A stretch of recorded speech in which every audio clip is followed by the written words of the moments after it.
ಮನಸ್ಸಿನಲ್ಲಿ ಉಂಟಾಗತಕ್ಕಂಥ ಕೆಲವರು ಭಯಗಳು ಕನಸಿನಲ್ಲಿ ಯಾವ ರೀತಿ ಬರ್ತವೆ ಅಂತ. ನಿನ್ನೆ ನಮ್ಮ ಮನೆಯಲ್ಲಿ ನಡೆದ ಸತ್ಯ ಘಟನೆ. ಇದು ಯಾವ ರೀತಿ ಕನಸಪ್ಪ ಅಂದರೆ, ಅವನು ರೂಮ್ನಲ್ಲಿ ನೇಣು ಹಾಕೊಂಡು ಸತ್ತೋಗ್ಬಿಟ್ಟಿದ್ದಾರೆ.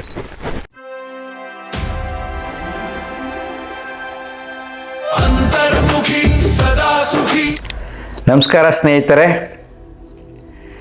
ನಿನ್ನೆ ನಮ್ಮ ಮನೆಯಲ್ಲಿ ನಡೆದ ಸತ್ಯ ಘಟನೆ.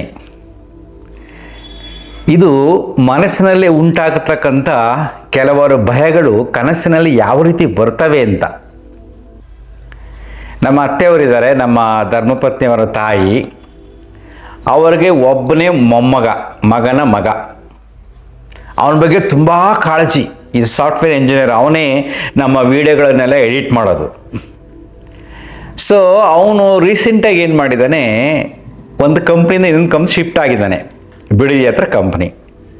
ಅದಕ್ಕೆ ಕೆಲವರು ಅಲ್ಲಿ ಟ್ರಾನ್ಸ್ಪೋರ್ಟೇಷನ್ಸು, ಕಂಪ್ನಿಯಿಂದ ಬರ್ತಕ್ಕಂಥ ವೆಹಿಕಲ್ಸು ಅದಕ್ಕೆಲ್ಲ ನೋಡಿಕೊಂಡು ಅವನು ನಮ್ಮ ಮನೆಯಲ್ಲಿ ಮೊದಲಿದ್ದಾಗ ಶಿಫ್ಟ್ ಆಗಿದ್ದಾನೆ, ಅವ್ನು ರೂಮ್ ಮಾಡ್ಕೊಂಡಿದ್ದಾನೆ.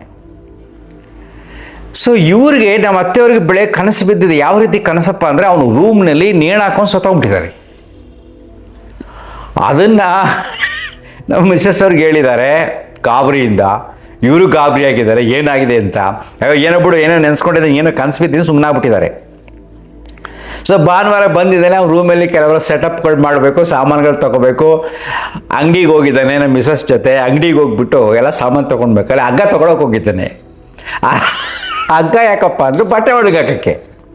ನಮ್ಮ ಮಿಸಸ್ ಗಾಬರಿ ಆಗ್ಬಿಟ್ಟಿದೆ, ಹೇ ಹಗ್ಗ ತೊಗೊಬೇಡ, ನೀನು ಹಗ್ಗ ತೊಗೊಬೇಡ ಅಂತ. ಅವ್ನಿಗೆ ಅರ್ಥನೇ ಆಗ್ತಾ ಇಲ್ಲ, ಯಾಕೆ ತೊಗೋಬಾರ್ದು, ಬಟ್ಟೆ ಒಳಗಾಕಕ್ಕೆ ಬೇಕು ಹಗ್ಗ ಅಂತ. ಇಲ್ಲಿ ಬೆಳಿಗ್ಗೆ ಅಜ್ಜಿ ಹೇಳಿದಾರಲ್ಲ, ನಾನೇಕೋ ಸತ್ತೋಗೋದು, ಅದು ಅವ್ರು ಅವ್ನಿಗೆ ಹೇಳಿಲ್ಲ, ಏನು ನೆಗೆಟಿವ್ ಆಗುತ್ತೇನೋ ಅಂತ. ಇವ್ರು ಬಿಡ್ತಿಲ್ಲ ಹಗ್ಗ ತಗೊಳಕ್ಕೆ. ಕೊನೆ ಹಗ್ಗ ತಗೊಂಡಿಲ್ಲ, ನೋಡಿ ಇನ್ನೊಂದ್ಸರಿ ತಗೊಳ್ಳೋಣ ಅಂತ ಒಂದು ಸಾಮಾನು ತಗೊಂಡು ಹೋದ್ಮೇಲೆ ಬಂದು ನನ್ನ ಹತ್ರ ಡಿಸ್ಕಸ್ ಮಾಡಿದ್ರು. ಈ ರೀತಿ ಆಯಿತು, ಬೆಳಿಗ್ಗೆ ಅಜ್ಜಿ ಹಿಂಗಂದ್ರು, ಇಲ್ಲಿ ನೋಡಿದ್ರೆ ಅವನೋಗಿ ಅಲ್ಲಿ ಹಗ್ಗ ತಗೋಬೇಕು ಅಂತಾನೆ ಅಂತ.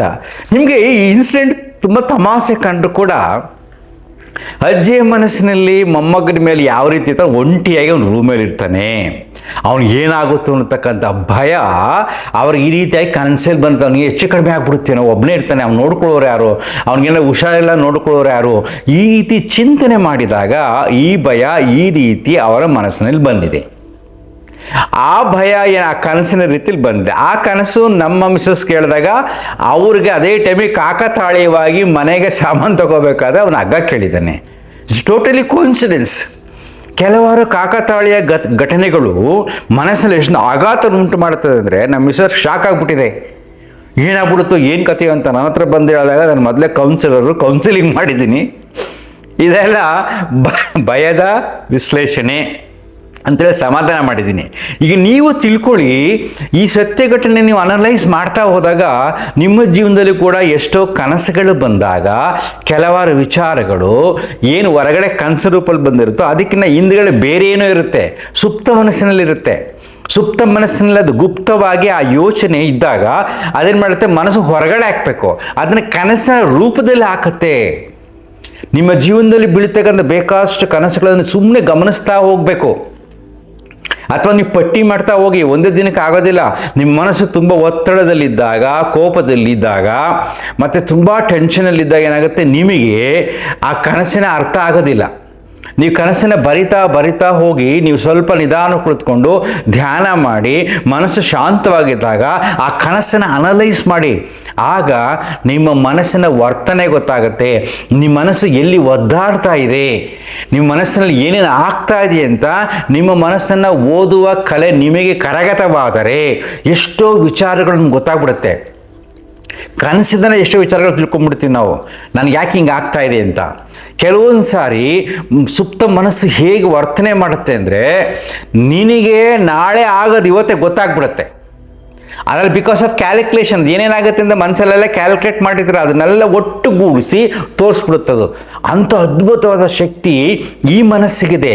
ಅದಕ್ಕೋಸ್ಕರ ನಾವೇನು ಮಾಡಬೇಕಪ್ಪ ಅಂದರೆ, ಈ ಮನಸ್ಸನ್ನು ನಾವು ಓದುವ ಕಲೆಯನ್ನು ಕನಸಿನಿಂದ ಕಲಿಯಬೇಕು. ಕಲಿತ್ರೆ ಯು ಸಕ್ಸಸ್ಫುಲ್. ಬಟ್ ಇದು ಒಂದೇ ಸರಿ ಬರೋದಿಲ್ಲ. ಇದು ಬರಬೇಕು ಅಂದರೆ ನೀವು ಪ್ರತಿನಿತ್ಯ ಧ್ಯಾನ ಮಾಡಬೇಕು, ಸಾಧನೆ ಮಾಡಬೇಕು, ಒಳ್ಳೊಳ್ಳೆ ಪುಸ್ತಕಗಳನ್ನು ಓದಬೇಕು, ಮನಸ್ಸನ್ನು ನಿರಾಳವಾಗಿ ಇಟ್ಕೋಬೇಕು, ನೆಮ್ಮದಿಯಾಗಿ ನಿದ್ರೆ ಮಾಡಬೇಕು. ಆಗ ಯಾವುದಾದರೂ ಘಟನೆಗಳು ಘಟಿಸುವ ಆಗಿದ್ದರೆ ಕನಸಿನಲ್ಲಿ ನಿಮ್ಗೆ ಚೆನ್ನಾಗೆ ಗೊತ್ತಾಗುತ್ತೆ. ಇದ್ರ ಕಡೆ ನೀವು ಗಮನ ಹರಿಸಿ. ಅದಕ್ಕೋಸ್ಕರ ನಾನು ವಿಡಿಯೋ ಮಾಡಿದೆ. ನಮ್ಮ ಹುಡುಗ ಓದ ಕ್ಷಣಕ್ಕೂ, ಅಜ್ಜಿಗೆ ಬಿದ್ದಂಥ ಕನಸಿಗೂ, ನಮ್ಮ ಮಿಸ್ಸಸ್ಗಾದಂಥ ಆಘಾತಕ್ಕೂ ಟೆನ್ಷನ್ಗೂ ಹೆಂಗೆ ಲಿಂಕ್ ಇದೆ ನೋಡಿ. ಕಾಕತಾಳೀಯವಾಗಿ ಅವನು ಹಗ್ಗ ಕೇಳೋದಕ್ಕೂ ನನಗೆ ನಗು ಬಂತು. ಸೊ ಆಮೇಲೆ ಎಲ್ಲ ಎಕ್ಸ್ಪ್ಲೇನ್ ಮಾಡೋದು, ಈ ರೀತಿ ಆಗಿದೆ, ಒಬ್ಬನೇ ಇರೋದ್ರಿಂದ ಈ ರೀತಿ ಬಂದಿದೆ ಅಂತ. ಸೊ ಹಾಗೆಯೇ ನಿಮ್ಮ ಜೀವನದಲ್ಲೂ ಕೆಲವಾರು ಕನಸುಗಳು ನೋಡಿ, ವಿಚಿತ್ರವಾದ ಕನಸುಗಳು ಬಿಡ್ತಾ ಇದೆ ಅಂದರೆ ನಿಮ್ಮ ಮನಸ್ಸಿನಲ್ಲಿ ಒಂದು ಸರಿಯಾದ ನಿರ್ಧಾರ ತಗೊಳ್ತಕ್ಕಂಥ ಶಕ್ತಿಯೂ ನಿಮಗಿಲ್ಲ. ನೆಗೆಟಿವ್ ಕನಸುಗಳೇ ಬೀಳ್ತಾ ಇದೆ ಅಂದರೆ ಯಾವುದೋ ನೀವು ತುಂಬ ಭಯದಲ್ಲಿದ್ದೀರಾ ಅಂತ. ಒಳ್ಳೆ ಪ್ಲೆಸೆಂಟ್ ಫೀಲಿಂಗ್ ಕನಸುಗಳು ಬೀಳ್ತಾ ಇದೆ ಅಂದರೆ ನೀವು ಯಾವುದೋ ಪ್ರೀತಿಯಲ್ಲಿದ್ದೀರಾ ಅಂತ. ಸೊ ಖುಷಿಯನ್ನು ಅನುಭವಿಸ್ತಾ ಇದ್ದೀರಿ ಅಂತ. ಸೊ ಕನಸುಗಳಿಂದ ನಿಮ್ಮ ಮನಸ್ಸಿನ ಸ್ಥಿತಿಯ ಅರಿವಾಗತ್ತೆ. ಎಚ್ಚರಿಕೆಯಿಂದಿರಿ, ಕನಸನ್ನು ಪ್ರೀತಿಸಿ, ಅರ್ಥ ಮಾಡ್ಕೊಳ್ಳಿ. ಆಗ ಎಷ್ಟೋ ಸಮಸ್ಯೆಗಳಿಗೆ ಉತ್ತರ ಸಿಗುತ್ತೆ. Thank you. ಅಂತರ್ಮುಖಿ, ಸದಾ ಸುಖಿ. ನಮಸ್ಕಾರ.